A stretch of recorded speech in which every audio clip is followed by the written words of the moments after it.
Bonjour, je m'appelle Retraitos. Je suis le fondateur du site www.retraitos.fr. Et oui, je suis le représentant des retraités, que l'on spolie, que l'on vole, que l'on traite d'inutiles, de minables, de juste bons à amener leurs petits-enfants au parc. Il y en a ras-le-bol de tout ça. Alors, nous avons décidé, nous les retraités, de n'être plus pris pour des gâteux, pour des cons, pour des minables. La France va mal. Parce que nos dirigeants, formés pour administrer et non pour décider, se nourrissent de cette mascarade pour se faire élire, et ce, sans toute impunité. Lorsque l'on entend le président Macron, l'on s'aperçoit très vite qu'il est talentueux, qu'il est brillant, déterminé, mais faussement modeste. Et encore plus, droit dans ses bottes que l'était Alain Juppé. Et oui, mesdames et messieurs, c'est possible. C'est un énarque. L'ENA, de l'institution, vous connaissez. Cette école qui, initialement, ne devait former que des administrateurs et qui, par enchantement, s'est transformée en usine à un dirigeant politique ayant en son sein un esprit de caste primaire, excluant avec une brutalité extrême et mépris tous ceux qui n'en font pas partie, et ce depuis 1945. Cette grande école a réussi quand même 2 tours de force magistraux, et vous ne vous en apercevez pas tous les jours, parce que tout ça c'est extrêmement discret. Elle a fait croire au peuple, aux sans-dents, que nous sommes, que l'action des énarques est contrôlée. La belle affaire. Mais encore faut-il savoir par qui cette action est-elle contrôlée. La réponse est simple, par la Cour des comptes, qui est composée, tenez-vous bien, à 100% d'énarques. Ils sont donc juges et partis. Et oui, c'est possible. Avec les politiques, tout est possible, mais pas avec nous, pauvres malheureux. Évidemment, ces gens-là qui se tiennent la main excluent toute notion de solidarité. La solidarité est avant tout pour eux. Plusieurs centaines de millions partent en fumée tous les jours. Vous voulez un exemple? L'énarque Ségolène Royal, qui était ministre, a enterré en 24 heures le projet de taxation des poids lourds par les portiques installés sur les routes, et elle a attendu bien sûr que tous les portiques soient installés, que l'on recrute 500 personnes pour après abandonner le projet et mettre à la porte 500 personnes. Évidemment, la Cour des comptes n'a rien dit, ils sont jugés partis, on fait semblant de faire un rapport et on passe à autre chose, un autre scandale. Deuxième coup de force de cette grande école nationale d'administration, c'est en donnant une illusion de justice. On fait croire aux Français qu'ils peuvent être défendus par une justice. En effet, si vous avez un problème avec l'administration, vous pouvez toujours porter votre différend devant le Conseil d'État. Mais ce qu'on oublie de vous dire, c'est que le Conseil d'État est composé à 100% d'énarques. La messe est dite. Une fois que ce décor est planté, tous les autres, c'est-à-dire nous, les citoyens ordinaires, sont considérés comme des exécutants, des sans-grades, des raplaplas, comme disait Bernard Blier. Avec un bel exemple. Rappelez-vous le dédain extrême qu'exprimait Édouard Balladur sur un de ses ministres qui n'avait pas fait l'ENA. Il ne voulait même pas le recevoir dans son bureau parce qu'il n'était pas digne d'être reçu sans être passé par cette grande école de copains. Vous avez pu noter le maître mot de ce gouvernement actuel. Mesdames et messieurs, c'est solidarité. Solidarschnock, on l'a déjà connu. En France, il faut en traduire le sens. Que veut dire la solidarité pour ces gens-là? C'est faire payer les cons. C'est faire payer les retraités que nous sommes, donc aussi les cons, pour pouvoir donner une vie plus agréable aux sans-papiers, aux faux chômeurs, aux fauteurs de troubles du syndicat Sudrail, qui sont là uniquement pour l'insurrection, Et puis pour les insoumis de M. Mélenchon, qui, tenez-vous bien, a quand même réussi, cet homme est remarquable. C'est pour ça que les médias se pourlèchent, car ils ne sont pas là pour faire du journalisme d'investigation, mais uniquement pour amuser la galerie, tous ces gens-là. Et bien ce monsieur, insoumis, a réussi à se faire élire député, c'est-à-dire vivre grassement avec nos deniers, ceux de la République, alors qu'il est insoumis à la France. Quand on est insoumis à un pays, si on a un petit peu de couilles, excusez-moi mesdames et messieurs, on quitte le pays, on se barre, ça nous fera des vacances de plus voir sa gueule. Le président Macron clame partout, il faut que les retraités soient solidaires avec les jeunes afin qu'ils puissent payer nos retraites. Bien. Il ne parle pas de lui quand il dit de faire travailler les jeunes et de les aider. Non, lui, il ne risque pas d'être aidé, il est déjà bien nanti avec de l'argent confortablement installé. C'est pas de lui qui parle. C'est nous qui devons, les retraités, être solidaires avec les jeunes, donc pas lui. Et puis voilà, parce qu'il paye nos retraites. Alors ça, elle est très très très bonne. Alors je rappelle au président Macron très simplement que on n'a pas besoin des jeunes pour payer nos retraites. Nous avons payé nos retraites pendant 40 ans et plus, travaillé 10-12 heures par jour, avec les démerdements, les emplacements, les déplacements, les grèves. Nous avons payé nos impôts, payé nos charges, élevé nos enfants, remboursé nos emprunts, cotisé pour une retraite magistralement pour se retrouver avec une pension de retraite qui est absolument à des années-lumière de ce qu'elle devrait être en fonction de ce qu'on a cotisé, puisqu'on va toucher moins de 40%. Enfin, c'est absolument impensable avec tout ce qu'on a versé pendant des années. Il paraît que c'est normal. Mais ces gens-là ont laissé faire pendant des années des régimes spéciaux comme Air France, comme la SNCF, comme la RATP. Tenez-vous bien la RATP, mesdames et messieurs. Quand ils partent en retraite, ils partent avec une pension de retraite égale à leur dernier salaire. C'est pas beau, c'est magnifique. Et ces gens-là sont intouchables parce qu'ils bloquent les métros. De même la SNCF. Un pilote d'Air France, entre 15 et 20 000 euros par mois, qui se permet de demander 7% d'augmentation, et qui ose dire, il y a 24 heures, oh bien, vous savez, on ne veut pas, nous, que le président s'en aille, on veut simplement qu'il allège les charges. Ah bon, parce qu'ils ne savent pas, tous ces gens-là, qui disent n'importe quoi, qu'en augmentant les salaires de 7%, forcément, on augmente les charges pour l'entreprise. Et oui, mesdames et messieurs, les salaires, ça rentre dans les charges. Mais ils ne le savent pas, ça. Ils demandent 7% d'augmentation. Tenez-vous bien.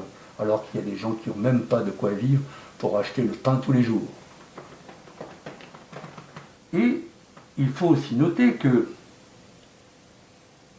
tous ces gens-là, les élus politiques, les présidents, les premiers ministres en retraite, ont des avantages fiscaux considérables pendant plusieurs années après leur départ. Ça coûte une fortune à la France. Et en plus, les seuls pour les dénoncer, les journalistes, eux-mêmes, ont de tels avantages conférés par le gouvernement qu'ils se gardent bien de parler de ces problèmes. Non, n'essayez pas d'entendre parler de ça sur France 2 ou sur TF1, ce sont les porte-paroles du gouvernement. Et si ces gens-là étaient honnêtes, ils dénonceraient ces points précis.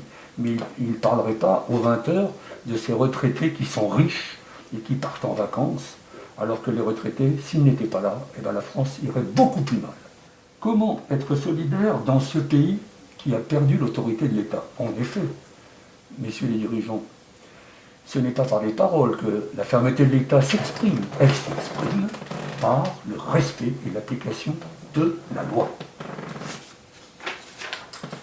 Alors, nous les minables, nous les retraités, nous les sans-grade, gratuitement, et parce qu'on n'est pas rancunier, monsieur le Président, on va vous donner à vous et au Premier ministre quelques petites recettes simples pour que vous économisiez beaucoup d'argent et que vous puissiez être solidaire avec les retraités. Toutes ces économies, évidemment, nous savons que vous êtes honnête, vous allez les verser sur les caisses de retraite. Vous n'allez pas les dépenser pour les Syriens, les Afghans, et j'en passe les meilleurs. On compte sur vous, monsieur le Président. Alors voici quelques recettes. Et je vous assure que vous allez être le président solidaire avec cela. Première mesure. Savez-vous, mesdames et messieurs, que moins de 45% des Français payent l'impôt? Ben oui. Où est la solidarité? Où est l'équité? C'est une honte nationale, jamais dénoncée.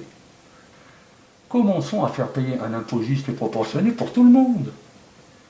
Pas d'exemption. Liberté, égalité, fraternité, c'est marqué sur tous les standards de la République. Arrêtons d'écouter ceux qui disent que la France a une vocation de terre d'accueil et de solidarité. Oublions que cela fait très longtemps, mesdames et messieurs, que la France n'est plus la France des Lumières. La France est pauvre. La France vit à crédit. Tout cela, si tout le monde payait des impôts, on commencerait à faire de sérieuses économies parce que tous ces gens qui ne payent pas, les 55% qui ne payent pas d'impôts, ils utilisent la République, ils utilisent les routes, ils utilisent les services publics, croyez-moi, ils savent faire. Ils ont même des associations qui s'occupent d'eux pour ça. Ils sont les premiers à venir réclamer. Deuxième mesure, réduire le nombre de députés et des sénateurs. Alors là, nous rentrons dans le délire complet. Savez-vous qu'aux yeux, ça, il y a 100 sénateurs et 435 représentants à la Chambre des représentants. Soit au total 535 parlementaires pour, tenez-vous bien, 325,7 millions d'habitants. Et la grande France, celle qui est riche, compte 348 sénateurs et 577 députés, soit au total 925 parlementaires, pour une population de 67 millions d'habitants. Non mais vous vous rendez compte? Le scandale permanent que nous vivons est jamais dénoncé par personne, ni par la Cour des comptes, ni par les journalistes. Tous ces gens-là qui ne savent pas compter, qui vivent sur l'argent des autres, ne savent pas faire un petit bilan très simple, comme nous faisons là, gratuitement.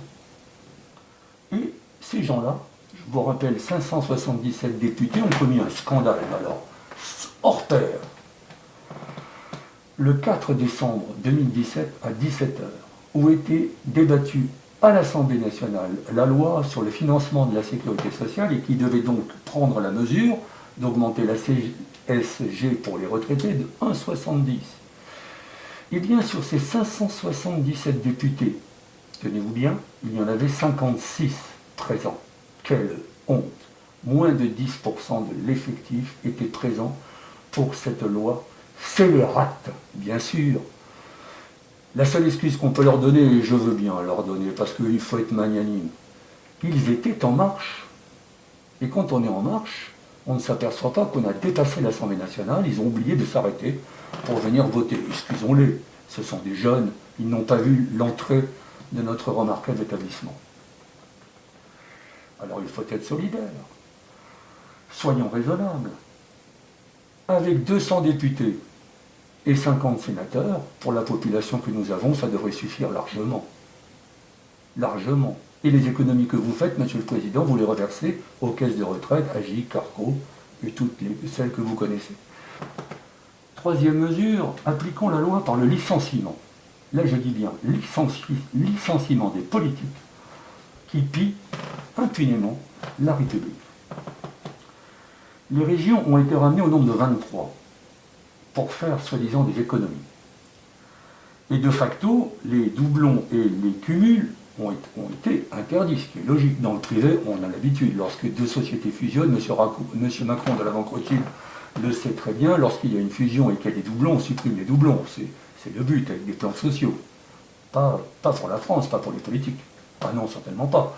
Ils sont tous restés à leur poste. Ils n'ont pas démissionné. Ils sont tous là et ils cumulent, alors que les régions ont été ramenées, je rappelle, de 22 à 13. Ce n'est pas un scandale. Et là, la Cour des comptes, qu'est-ce qu'elle dit? Rien. Rien. Absolument rien. On dit les vieux doivent payer. Prenons les ordonnances suivantes.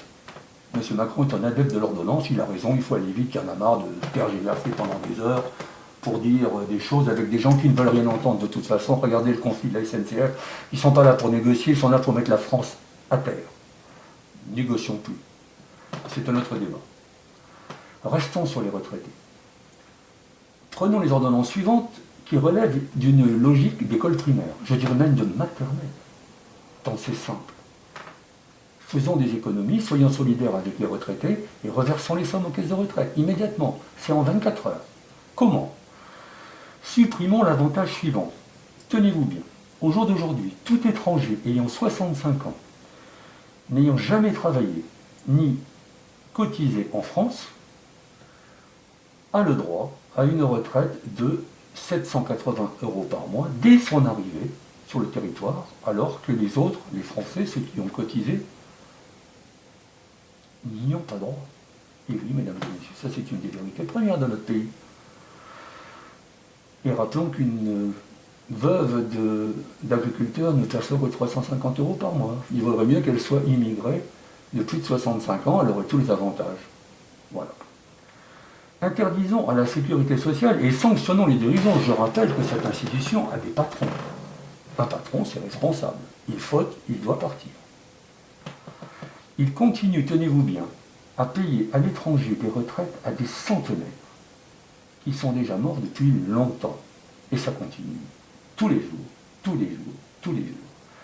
Supprimons l'aide médicale d'État qui consiste à soigner 220 000 sans-papiers chaque année à raison de 3 500 € par personne. Supprimons aussi aux étrangers, je m'excuse, mais je ne fais pas une fixation sur les étrangers, mais c'est des sommes gigantesques qui sont parfaitement injustifiées. Supprimons aux étrangers la CMU et la mutuelle gratuite, alors que 5 millions de Français n'ont pas de mutuelle, trop riches pour en bénéficier de la mutuelle CMU et trop pauvres pour s'en payer une. 30% des Français ont différé leurs soins en 2016. Solidaire, monsieur Macron, mais avec qui? Avec les Français ou avec les immigrés qui n'ont aucun droit, qui n'ont même pas de papier?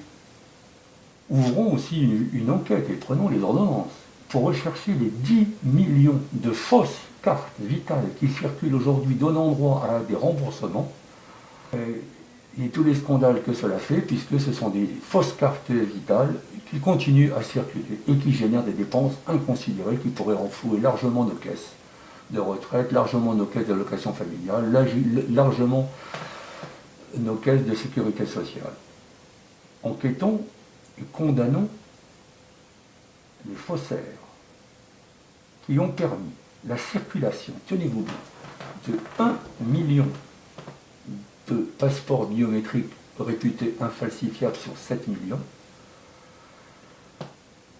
Évidemment, ces passeports droit à toutes les aides possibles, puisque de toute façon, avec cela, les associations qui les encadrent leur permettent largement de venir s'inscrire. Stoppons immédiatement l'arrivée des vagues de 200 000 étrangers non qualifiés tous les ans. Vous rendez-vous compte? Nous avons un taux de chômage chez les immigrés de plus de 40%, et on continue à accepter 200 000 étrangers sur notre territoire tous les ans qui ont le droit à tout, à toutes les subventions, les aides sociales, la CMU, j'en passe et des meilleurs.